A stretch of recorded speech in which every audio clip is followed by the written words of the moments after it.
Hello and welcome to Psychologies Magazine. I'm Nikki Peterson, Barefoot coach and creator of the How to Navigate Loss coaching program. In this short coaching video, you'll learn how to cope better with grief through the death of a person that you once knew.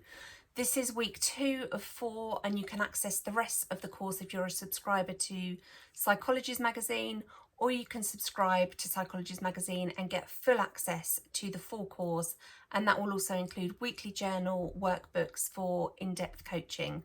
You can subscribe via the link in this video's caption, or if you're already a subscriber, head over to the Life Leap Club page on the Psychologies website and you can register and sign in.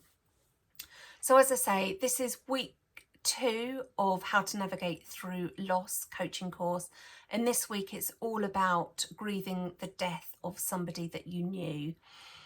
So death in this country is still a very taboo subject, and that makes talking about grief very, very difficult. It's not a conversation that we can practice, so we can't get better at it. And grieving people need to feel listened to, they need to feel heard, and they don't need to be fixed.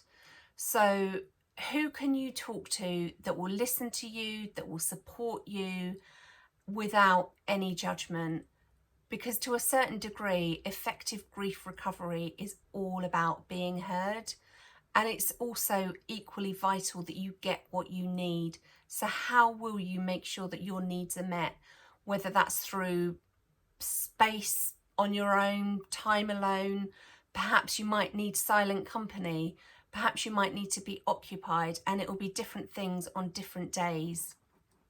It's really important to remember that all relationships are unique, therefore no one is going to know how you're feeling at any one time. You know, even if you're grieving the same loss as another person, for example, you've lost a parent or you've lost a partner, your grief is just as unique as a relationship that you had with that person. When a person dies, they have gone, but the relationship hasn't.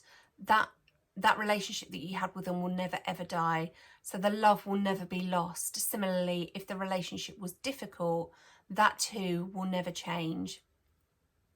So if you can find a way to continue that relationship externally with a person who has died, it can actually reduce negative emotions and increase positive emotions. So how can you continue that relationship? For some people, it might be wearing an item of their clothing, or maybe wearing something that they've gifted you, perhaps visiting their grave or the place where their ashes have been scattered, going somewhere that you used to go together, or visiting their favourite place, cooking their favourite meal.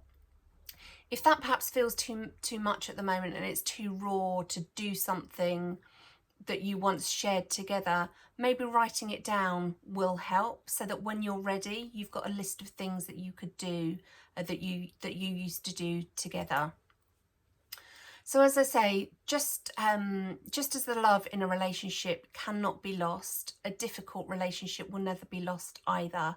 And both bring horrendous amounts of pain, of feelings and thoughts.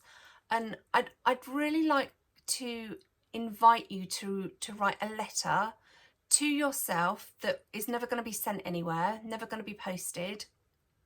So this may help. And if and when you're ready, write this letter to yourself, to the person that you have lost. Or sorry, write a letter for yourself to the person that you have lost.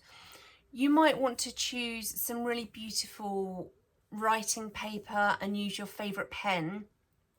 And in the letter, I really encourage you to write about all the happy memories that you shared together, the good times as well as the difficult times.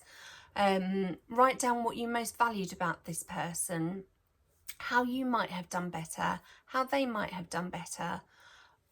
Tell them how you're feeling now, and tell them how their influence will continue onwards in your life. And this is it's an acceptance that you can't turn back the time and change what has happened. Keep this letter somewhere safe and add to it as your thoughts and feelings arrive. This will really help you honour what has gone before, and it will become part of your future. And remember that you simply cannot rush through the grief process. It will take time. So my final question for this week is, if you're asking yourself, how do I know if therapy might be right for me? As I say, grief takes time, it can't be rushed, and grief can take a long time to process what has actually happened. You can't move quickly through grief. Death, it leaves you feeling completely exposed, totally open, and really, really vulnerable, and often in a state of complete disbelief. So seeing a coach or seeing a psychotherapist will allow you to be listened to, allow you to be heard, and somebody will understand that ordinarily you can cope, but under the circumstances of losing somebody, you're completely and utterly broken and in huge amounts of pain. And all of that is absolutely okay, but just don't rush yourself through the process of grief. Be kind to yourself, be as kind as you possibly can. If you think therapy is right for you now, head to psychologies.co.uk, where you can find either a psychotherapist or a coach to support you. Thank you for watching. I hope it's been useful, and I will see you next week for part 3.